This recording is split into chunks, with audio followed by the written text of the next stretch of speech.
Good morning, competitor. Jake here, your Chief Encouragement Officer, and welcome to this episode of the Compete Everyday podcast. I'm excited as today's episode 837 features my friend Eric Anderton from the Construction Genius podcast. He is a coach in the construction industry. He works a lot with organizations on how they can improve their leadership, their cultures, and their profits.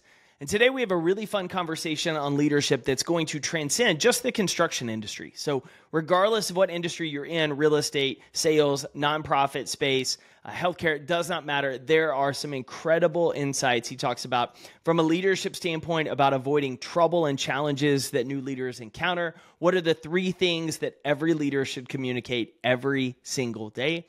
And how each one of us can take these actions and step up into our role to lead more effectively, which will in turn help our team members to grow and develop. Because we know leadership is all about building the person, which in turn helps create better outcomes. As we kick off today's show, you already know what I'm going to say. You already know it because November 1st, it's coming. The Strive to Impact Conference is almost here. We have less than 45 tickets available. We are selling out quickly. Our seats are going, and man, what an impactful day we've got. We've got Hannah Pryor showing up to talk about leadership, the good, awkward, and how do we be better about bringing our best self. My guy James Leith from Exos is coming in to do a workshop on habits and mindset. How do we get those things to stick heading into Q4, heading into holiday season, so that we're starting January with momentum instead of, like most people, trying to start that momentum. And then you're going to get to meet and hear from my coach, Carrie Wilkerson, who's going to bring a powerful message around the idea of leading yourself and growing in your career, whether you're a business owner or you're just a leader within somebody else's organization. So there's going to be a ton. And then I've got a couple of programs I'm excited to dive into with the competitor mindset and how do we increase the influence we have. We've got a handful of seats. You can join us as a VIP. Not only will you get early access to the Influence Playbook course that is releasing in November, but you're also going to be able to join us that night, Friday night. We're going to have an 8 o'clock dinner with just VIPs. So just VIPs are going to be able to join myself and our team for a tight-knit dinner, Q&A, an opportunity to get together, talk, continue the learning we had from the conference and get to know each other a little bit better. And then we've got a handful of GA tickets still available, so make sure you jump on. All you got to do, head to the link in the show notes, strive2impact.com. That's strive2impact.com. Click the link in the show notes, grab your seat, because space is almost out. I do not want you to miss this opportunity, especially if you are in 3.5 hours of Texas. Man, this is drivable. This is something you want to invest in. This is something you want to do. Come in, spend the day with us. You can even get back home on Friday night if you're not going to do the VIP route. But listen, make the investment in yourself. Ton of other competitors have, and I hope you listening here today are going to be someone I'm going to get to meet for the first time November 1st. So strive2impact.com. Join us November 1st here in Frisco, and you're going to leave change for the better. Now, let's get into today's show with Construction Genius founder and author, Eric Anderton.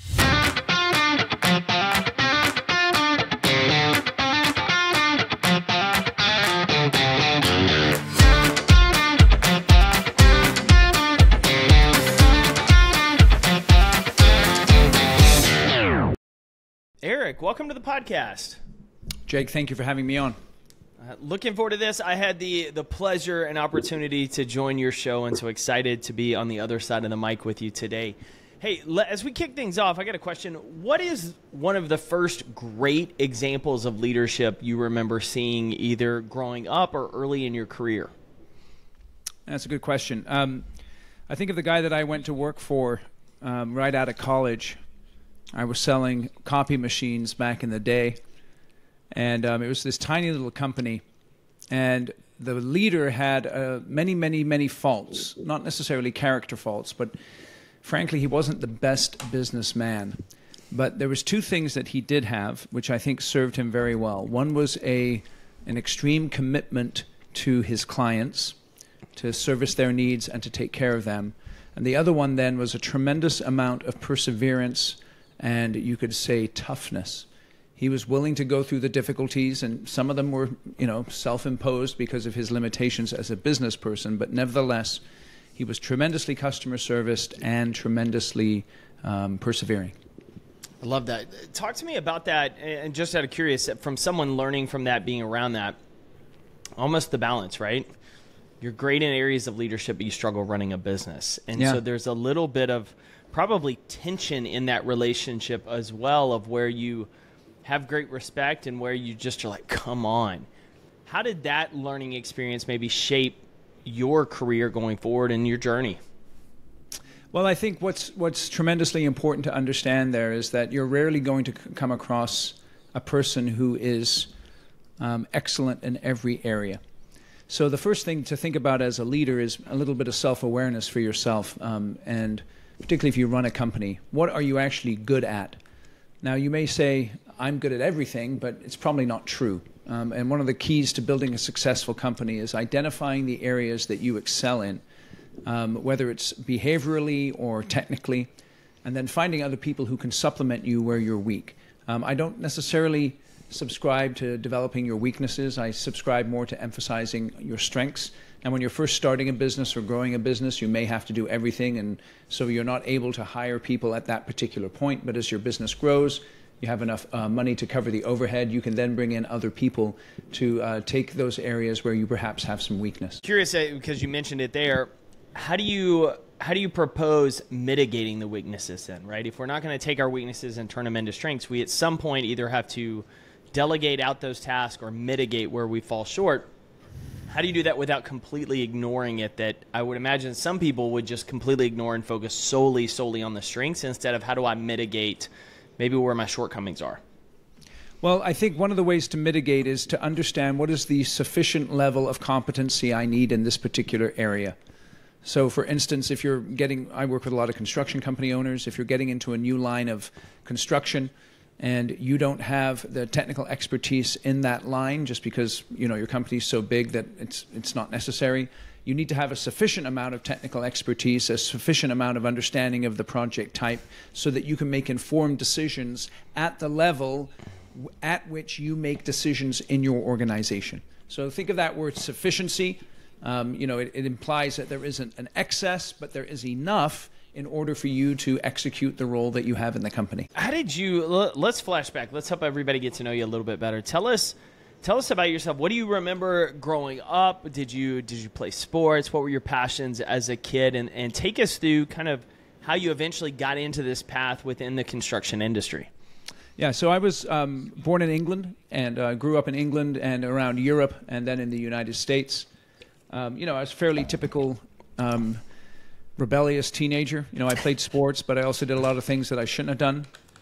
Actually, I became a Christian when I was 19. That totally changed my life. And so I've been, the main focus of my life for the last 30 plus years has been serving the Lord and walking with the Lord and his people. So that's been something that's been a tremendous blessing to me.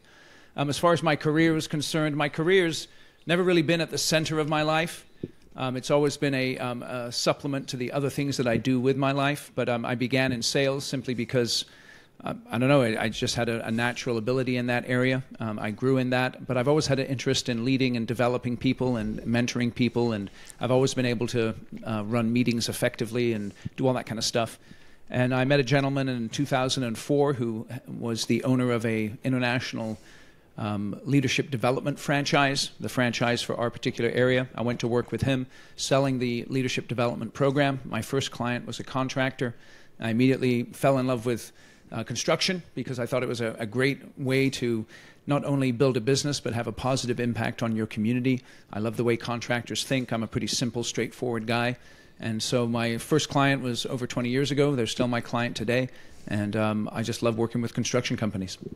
That's always a good testament when you've had the same client for 20 years, which speaks to the value you bring.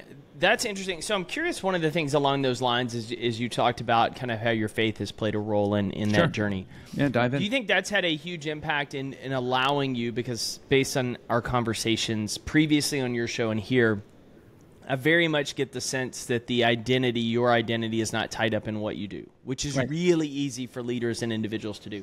Would you say that change at 19, that transformation you went through really has impacted that? Or how have you, not only yourself, but maybe helped counsel your clients of keeping separate who they are from what they do? Yeah, that's really interesting.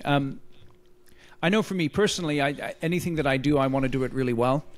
Again, I'm not driven by building, a mega business. My business is not my identity, but whatever I do in my business, I want to do it really well. I want to serve my customers, provide value, solve problems for them.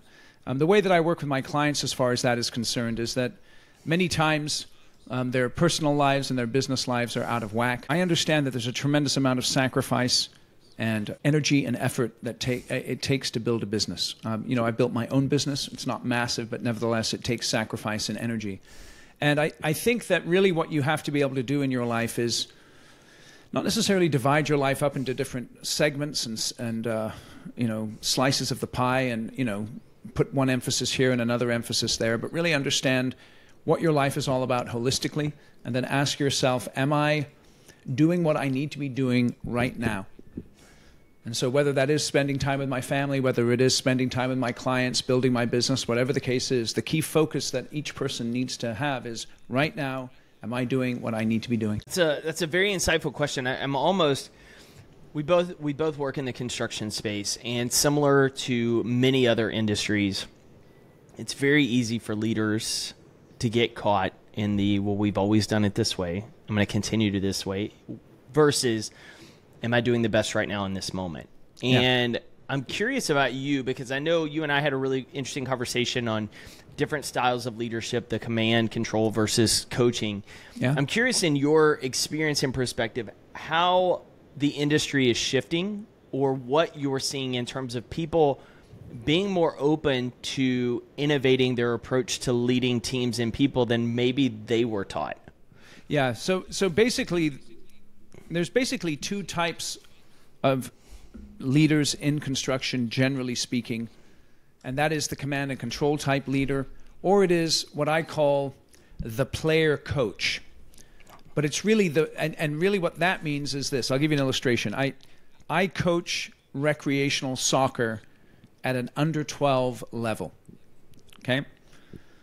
I may want to go on the field and play the game, and I know that if I was out there, despite being 54 and slightly creaky, I could probably get through the little boys and score goals.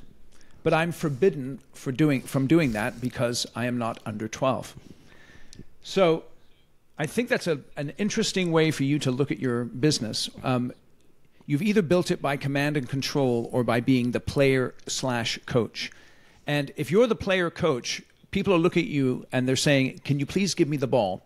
And if you're command and control, people are looking at you and saying, can you please stop telling me what to do all the time?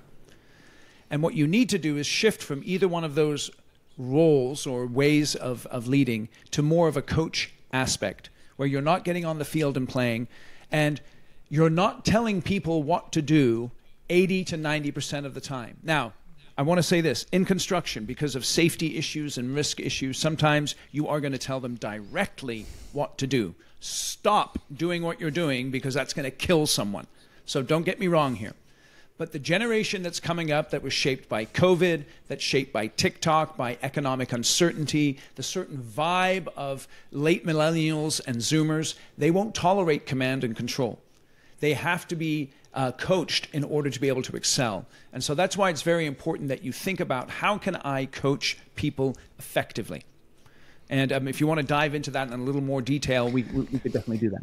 Yeah, I was about to say I do, but as we start to go into that, I think it's helpful always of like, what are the mistakes that are made? And I know one of the things that you talk about are some of the big mistakes new leaders make, especially going from maybe buddy to now being manager. And so talk to me about where you see consistently some of those biggest challenges.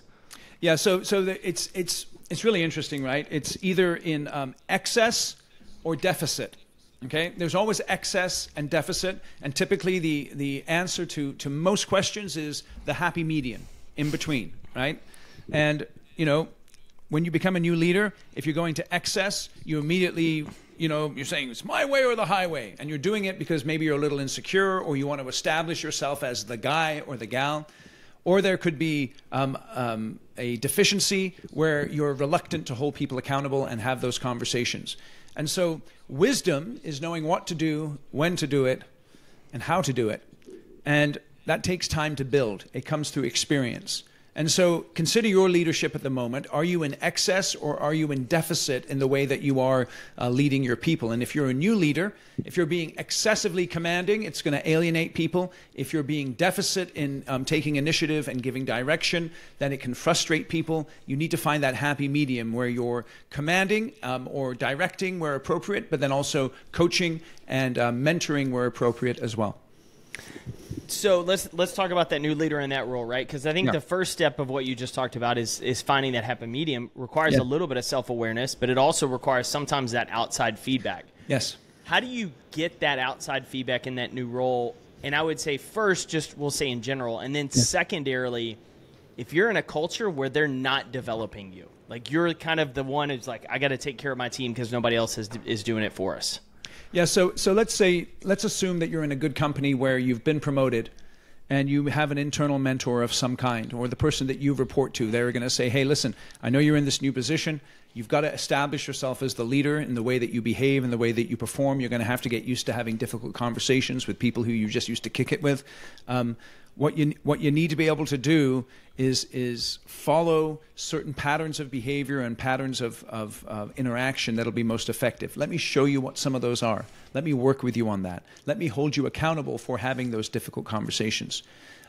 If you lack that kind of leadership, what I would do is I would actually go to the people that I'm now leading, and I would sit them down and say, hey, listen, I know yesterday I was your buddy and today I'm your leader. I want you to know that I have a certain responsibility here, and that responsibility is for the results that we as a team generate.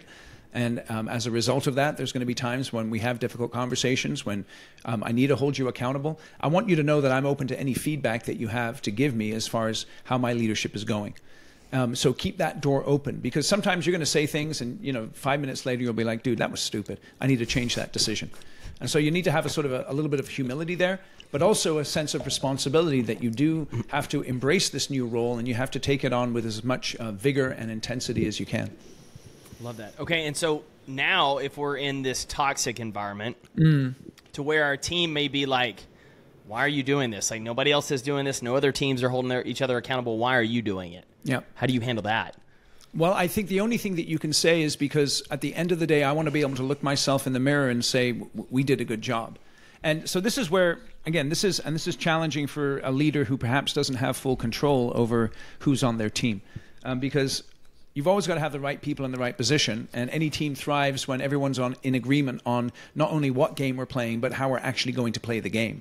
And not only how we're going to play it from a technical perspective, but also from an attitudinal perspective. And if you can control who's on your team, then obviously control that. And insist on having the right people in the right position. And maybe someone's not a fit for you culturally on your team, but you can move them to another team or bring someone else in, or develop them if you can. But again, it can be a real challenge if you're not the actual guy or gal who runs the company and has hiring and firing authority. It's always one of the things we had a conversation with a guy actually not too long ago of kind of this struggle within his team. And so we talked about, how do you own your culture, your team's culture?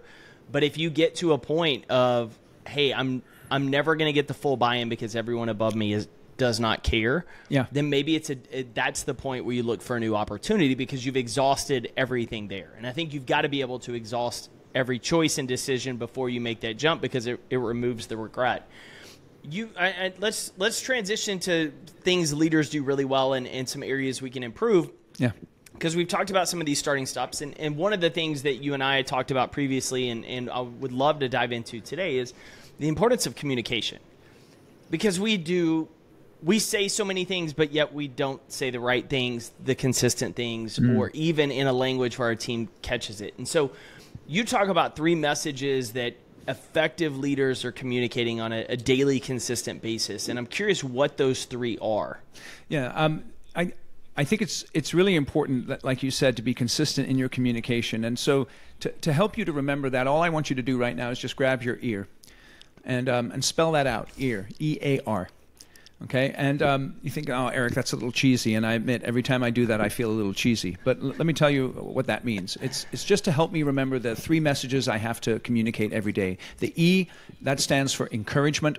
The A that stands for accountability, and the R is recognition. So great leaders every day are doing three things. They're encouraging people, they're holding people accountable, and they're giving them recognition. And to help you remember what you're supposed to say in those situations, encouragement is this: you can do it. And what that assumes is that you've given folks the resources that they need to do their jobs, the technical training that they need to do their jobs. And having done that, you then have earned the right to look them in the eye and say, you can do it, to encourage them to do their job. And then accountability, what you have to remember is the simple phrase, did you do it? And accountability is difficult because most of us don't like conflict, and that can create conflict. But it can be simple in that you just focus on these three questions. Did you do it? If not, why not? How can I help? Okay, that's how you have an accountable conversation. And then assuming that they've done what they're supposed to do, you can then recognize them. And that is, you did it. And recognition can be personal, and it can be specific based on what they've actually accomplished. But those three messages, encouragement, accountability, recognition, those are the ones you need to communicate every single day. I love that. Well, and that also speaks to the beginning of having invested in the individual first, right? The training and all of those pieces that are so key to have that accountability conversation, because the accountability without the connection just falls flat. Yeah, and that's one of the ways that we very much fall flat as leaders, as you said, is we expect people to do things, but we actually haven't trained them. And this is one of the reasons why we don't do that, is because as leaders, there's many things that we've learned to do by intuition or instinct, and we don't really appreciate the depth of knowledge that we actually have. So we ask someone to do something that we're doing, we delegate off a piece of our responsibility, and we're surprised when they don't do it well. And one of the reasons they don't do it well is because we actually haven't clearly communicated what it is that they're supposed to do, because we're not clear in our own minds, because we just do it instinctively. So if you're going to delegate out a piece of your responsibility, make sure that you've actually written out specifically what it is that you do, so that not only you understand that, but the person who you're delegating to understands that as well. Love that. Love that. Eric, appreciate you so much coming on the show this week. Couple of things for you. I know you have a book. Tell us a little bit about your book, who it's for, as well as where's the best place to find a copy. Cool. I'll show you the copy right here. It's Construction Genius. Effective, hands-on, practical, simple, no BS, leadership, strategy, sales, and marketing advice for construction companies. Now, you ask, where did you get the title? Well, I actually got it from one of my clients, the subtitle there. He took one of my leadership courses, and I was getting a testimonial and all that kind of stuff. And I said, what's the class like? He said, it's effective, hands-on, practical, no BS. I'm like, whoa, that's the subtitle for the book. That's it. Yeah. So you can go and you can get copies of the book on Amazon. They're $19.99 a copy. There's 46 5-star ratings and one 4-star rating there. So it's a highly rated book. And then for your audience, I'll give a special offer. If anyone purchases 10 or more copies of the book, so that's about $199. If you buy 10 or more copies for you and your leadership team, shoot me an email, and I'll come in via Zoom and do a 1-hour question and answers on the book, as well as a bonus leadership training segment. I'd normally charge $3,500 for that, but for your audience, I'll do it for $199. All you have to do is purchase 10 of the copies of the book on Amazon. Love it. Love it. Love it. And we've got a ton of construction leaders that listen to this show, so I'm going to challenge them to jump on that offer. Eric, man, you're so gracious. Is the best place for us to connect with you online LinkedIn? Yeah, LinkedIn, or you can go to my website, constructiongenius.com. One final thing I just would like to say, because people will always ask me, Eric, are you the genius? And I'm like, no. Let me tell you where I got the title of my company, the name. It's from the Edison quote that genius is 99% perspiration and 1% inspiration. So my clients, they're the 99%. I'm just the 1% inspiration to get you to that point where you can really build an effective business. Absolutely love it, man. What a reason to have that show title. What a reason to support. Eric, you do incredible work, and I appreciate you coming on the show this week. Thanks for having me. I